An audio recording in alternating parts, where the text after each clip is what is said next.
আসসালামু আলাইকুম। Learn fluency চ্যানেলের পক্ষ থেকে অষ্টম শ্রেণীর শিক্ষার্থীদেরকে স্বাগতম এবং আমন্ত্রণ জানাচ্ছি আজকের এই টিউটোরিয়ালে। আজকে আমরা আলোচনা করব তোমাদের বাংলাদেশ ও বিশ্ব পরিচয় অর্থাৎ সমাজ বইয়ের তৃতীয় অধ্যায়ের অনুশীলনে তোমাদেরকে যে বহু নির্বাচনী প্রশ্ন, সৃজনশীল প্রশ্ন, একই সাথে যে সংক্ষিপ্ত প্রশ্নগুলি দেওয়া হয়েছে, এই ক্লাসে আমরা সেগুলোর উত্তর বা সমাধানগুলি করে ফেলবো। তো চলো আলোচনাটি শুরু করা যাক। শুরু করছি পরম করুণাময় মহান আল্লাহ তাআলার নামে। তো অনুশীলনীর শুরুতেই দেখো তোমাদেরকে কিছু বহু নির্বাচনী প্রশ্ন দেওয়া হয়েছে। ১ নম্বর বহু নির্বাচনী প্রশ্ন বলা হচ্ছে ১৯৭১ সালের কোন তারিখে মুজিবনগরে গণপ্রজাতন্ত্রী বাংলাদেশ সরকার গঠিত হয়? উত্তরটি কিন্তু হবে ঘ নাম্বার ১৭ এপ্রিল। এবার ২ নম্বর বলা হচ্ছে ২০২৪ সালের জুলাই গণ অভ্যুত্থানের শিক্ষা হলো নিচের কোনটি কোনটি? উত্তরটি কিন্তু হবে ঘ নাম্বার ১, ২, ৩ তিনোটাই। এরপর ৩ এবং ৪ নম্বর প্রশ্নের জন্য তোমাদেরকে একটি উদ্দীপক দেওয়া হয়েছে। উদ্দীপকে বলা হচ্ছে যে অষ্টম শ্রেণীর ছাত্রী নওমি ২৬শে মার্চ স্বাধীনতা দিবসে উপলক্ষে সঙ্গীত প্রতিযোগিতায় অংশগ্রহণ করে। প্রতিযোগিতায় বিচারক প্যানেলের একজন অনুষ্ঠানের শুরুতে প্রসঙ্গক্রমে প্রতিযোগীদের উদ্দেশ্য বলেন, আমাদের স্বাধীনতা যুদ্ধ চলাকালে নিউ ইয়র্ক শহরে একজন বিশ্ববিখ্যাত শিল্পী বাংলাদেশের মানুষের দুর্দশা দিয়ে সঙ্গীত পরিবেশন করেন, যা বিশ্বে বাংলাদেশের পরিচিত দান করে। তাই না? তোমরা কিন্তু বইয়ে পড়েছ। তো ৩ নম্বরে বলা হচ্ছে উদ্দীপকে কোন বিশ্ববিখ্যাত শিল্পীর প্রতি ইঙ্গিত করা হয়েছে? উত্তরটি কিন্তু হবে গ নাম্বার।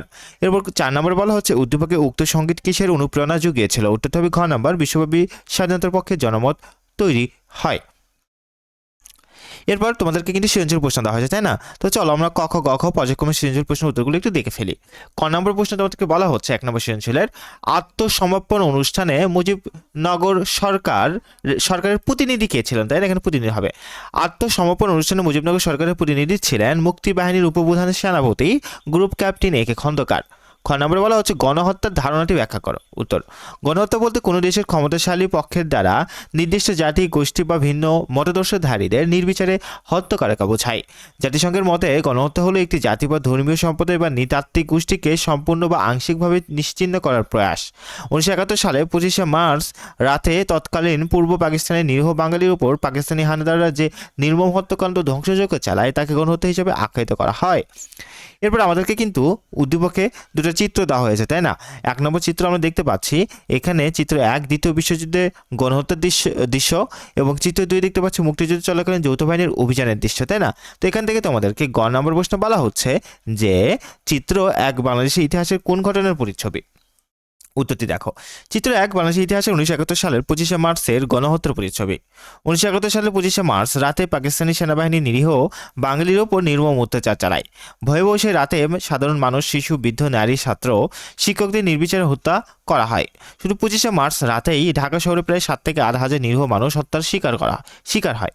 উদ্দীপকের চিত্র ১-এ দ্বিতীয় বিশ্বযুদ্ধের ভয়াবহ গণহত্যার দৃশ্য উঠে এসেছে। ১৯৩৯ থেকে ১৯৪৫ সালে সংঘটিত এই মহাযুদ্ধে অসংখ্য গণহত্যার ঘটনা ঘটে, যাতে নিরপরাধ বহু মানুষ প্রাণ হারায়।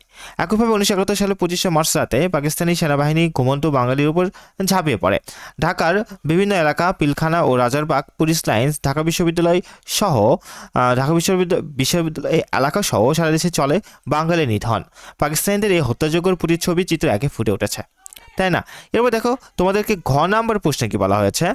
ঘ নম্বর প্রশ্নে তোমাদেরকে বলা হচ্ছে চিত্রে ২-এ উল্লেখিত বাহিনীর কার্যক্রম কি এদেশের স্বাধীনতা ত্বরান্বিত করেছিল? বিশ্লেষণ করো। উত্তর: হ্যাঁ, চিত্র ২-এ উল্লেখিত বাহিনী অর্থাৎ যৌথ বাহিনীর কার্যক্রম বাংলাদেশের স্বাধীনতাকে ত্বরান্বিত করেছিল।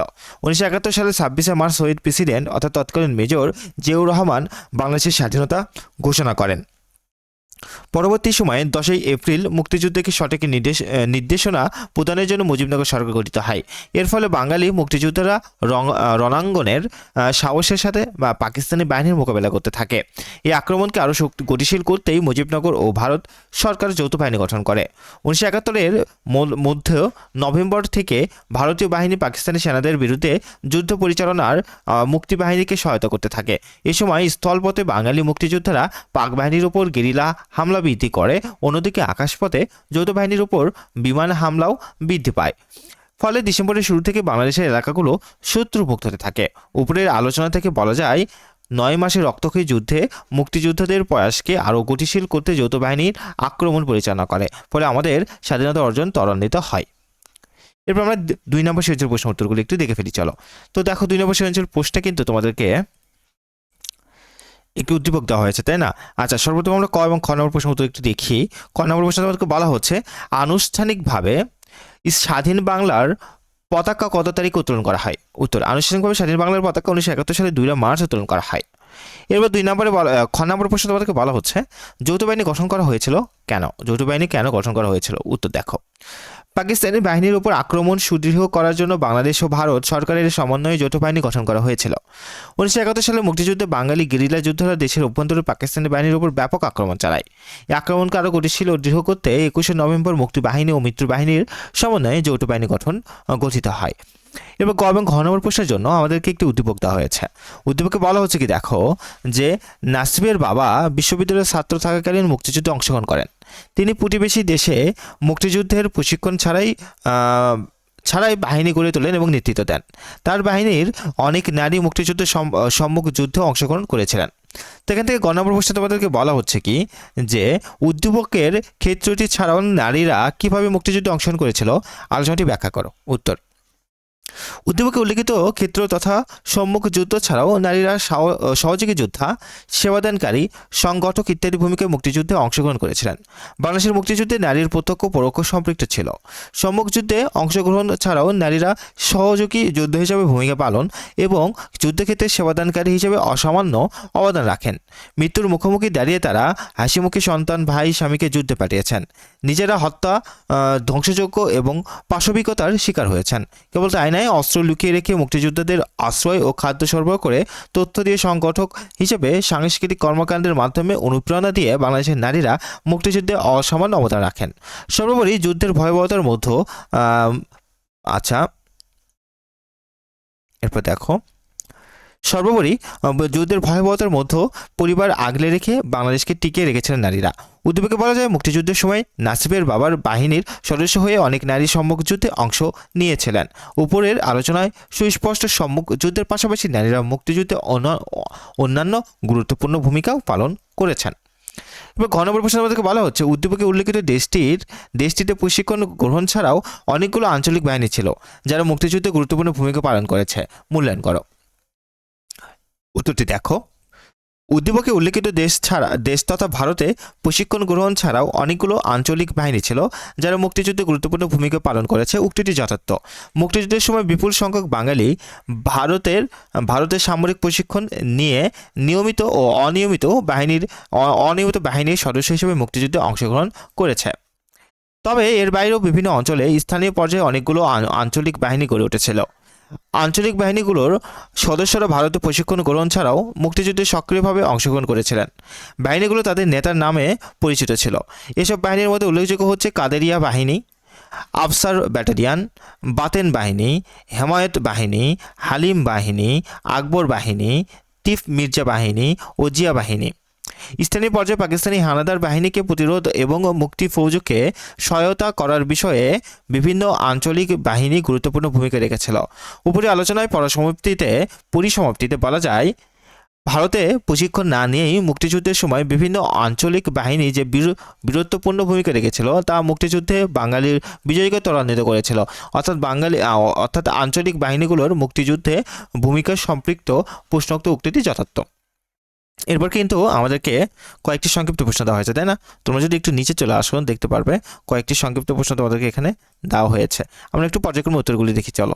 তো দেখো, 1 নম্বর প্রশ্ন তোমাদেরকে বলা হচ্ছে অপারেশন সার্চলাইট কি ব্যাখ্যা করো। উত্তর, পাকিস্তানি সেনারা 1971 সালে 25 মার্চ রাতে তৎকালীন পূর্ব পাকিস্তানে যে গণহত্যা চালিয়েছিল তার নাম দিয়েছিল অপারেশন সার্চলাইট।